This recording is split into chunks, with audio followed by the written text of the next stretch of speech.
ஓம் நமச்சிவாய. தேவைன்னா எங்கே இருந்தாலும் ஃபோன் பண்ணி நம்மளை ஹலோம்மா, என்னம்மா பண்ணுற, எங்கே இருக்க, என்ன பண்ணுற அப்படின்னு கேட்பாங்க. ஆனால் அதே அவங்க தேவை முடிஞ்சதுன்னா நம்ம ஃபோன் பண்ணால் கூட சொல்லு, என்ன பண்ணுற, வேலை இருக்குமா, நான் அப்புறமா கூப்பிட்றேன்னுவாங்க. சில பேர் தேவைக்காக தேன் மாதிரி பேசுவாங்க.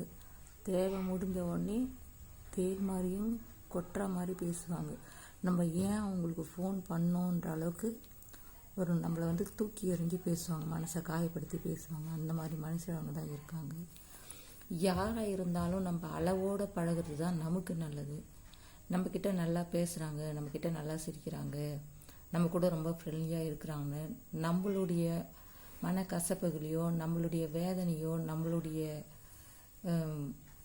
குடும்ப சூழ்நிலையோ அவங்கக்கிட்ட நம்ம பகிர்ந்துக்கிட்டோனாக்கா அதுவே அவங்களுக்கு என்ன ஆகிடும்னாக்கா, நம்மக்கிட்ட ஊங்கொட்டி பேசிட்டு அடுத்தவங்கிட்ட போய் ஐயோ அவளா அப்படி இப்படி அப்படின்னு நம்மளை பற்றியே தரம் ரொம்ப நம்மளை தாழ்த்தி தரவுறவாக பேசுவாங்க. அந்த மாதிரி மனுஷங்க தான் நிறைய இருக்கிறாங்க. நான் கண் முன்னாடியே நிறைய பார்த்துட்டேன். அதே அவங்களுக்கு தேவைன்னும் போது நம்ம எங்கே இருந்தாலும் ஹலோ எங்கம்மா இருக்கிறீங்க, என்னம்மா பண்ணுறீங்க அப்படின்வாங்க. ஆனால் அவங்களுக்கு தேவையில்லைன்னா நம்ம போய் பேசலான்னு போனால் கூட கொஞ்சம் வேலையாக இருக்கிறோம்மா, நான் அப்புறமா கூப்பிட்றேன், அப்புறமா வரேன், அப்புறமா சொல்கிறேன், வீட்லேயே இருந்தாலும் அப்படி தான் நம்மளை அவாய்ட் பண்ணுவாங்க. அதிலே தெரிஞ்சுக்கணும், அதாவது எவ்வளோ பெரிய சுயநலவாதிங்க, எப்படிப்பட்ட குணம் இவங்களுக்கெல்லாம் இருக்குதுன்ட்டு. ஆனால் இவங்கெல்லாம் அடுத்தவங்களை அந்த அளவுக்கு யூஸ் பண்ணி நல்லா கை தேர்ந்தவங்களாம் இருப்பாங்க. ஆனால் அதெல்லாம் நமக்கு தெரியாது. நம்ம யதார்த்தமாக தான் எல்லாருக்கிட்டேயும் பழகுவோம், எல்லாருக்கிட்டேயும் பேசுவோம்.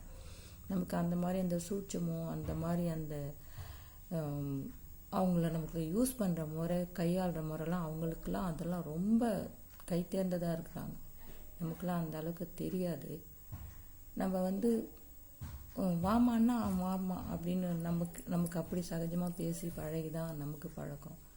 ஆனால் இப்படிப்பட்ட மனிதர்களும் நிறைய இருக்கிறாங்க.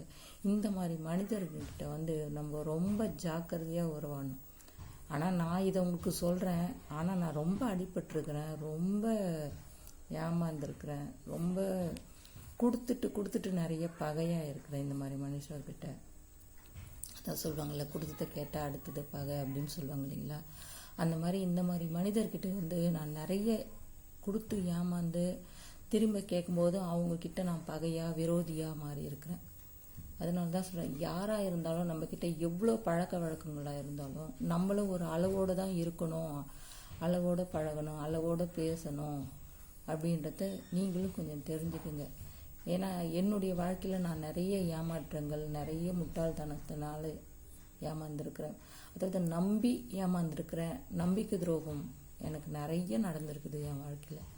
அது குறிப்பிட்டு என்னால் அந்த அளவுக்கு அவ்வளோவா என்னை வாய் விட்டு சொல்ல முடியாத அளவுக்குலாம் நடந்திருக்குது. நிறைய விஷயங்கள் யோசித்தாலுமே தனியாக உட்காந்து நான் அழுதுருவேன். அந்த அளவுக்கு என் வாழ்க்கையில் நடந்திருக்குது. கொஞ்சம் நாள் நடக்கலை, சின்னதாலாம் சொல்கிற அளவுக்குலாம் இல்லை, நிறைய பெரிய பெரிய விஷயங்கள்லாம் இருக்குது. அதனால் நீங்களும் கொஞ்சம் ஜாகிரதையாக இருங்க. நம்மக்கிட்ட ஒருத்தவங்க ஃப்ரெண்ட்லியாக பேசுகிறாங்க, பழகுறாங்கன்றதுக்காக நம்ம என்ன செய்வோம், நம்ம போட்டுன்னு இருக்க பொருள் கொண்டு கைட்டி கொடுக்குற அளவுக்கு நம்ம அந்த அளவுக்கு இறங்கி போவோம். ஆனால் அவங்கக்கிட்ட இருந்து நீங்கள் ஒரே ஒரு உப்புக்கல்லை கூட வாங்க முடியாது. ஒரே ஒரு சின்ன உப்புக்கல்லை கூட நீங்கள் அவங்கக்கிட்ட இருந்து வாங்க முடியாது. ஏன்னா அவங்க அந்த அளவுக்கு உஷாராக இருப்பாங்க.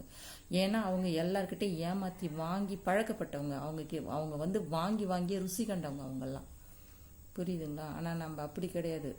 கொடுத்து ஏமாந்தவங்க, அந்த வலி வேதனை நமக்கு தான் தெரியும். கொடுத்து ஏமாந்தவங்களுக்கு மட்டும்தான் அந்த வலி வேதனை தெரியும்.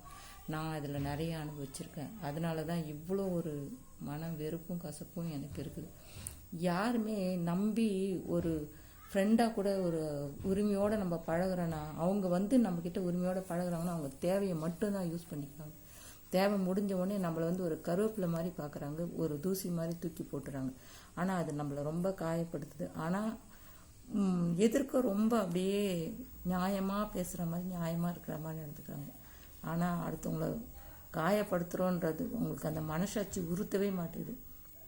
நம்மளை பின்னாடி போய் காயப்படுத்தி நம்மளை தாழ்த்தி பேசுகிறாங்க.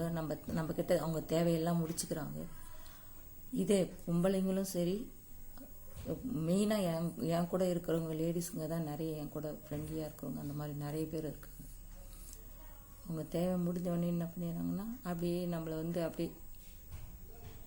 அப்படி பார்த்துட்டு போவாங்க ஒரு பார்வை. அந்த மாதிரி நிறைய இருக்காங்க. நீங்களும் யாராக இருந்தாலும் கொஞ்சம் பார்த்தே பழகுங்க. உங்கள் கையில் இருக்கிற பொருளை பிடுங்குற வரைக்கும் உங்ககிட்ட ரொம்ப இதுவாக இருப்பாங்க. அதை நீங்கள் கொஞ்சம் பார்த்துக்கோங்க, கவனமாக இருங்க.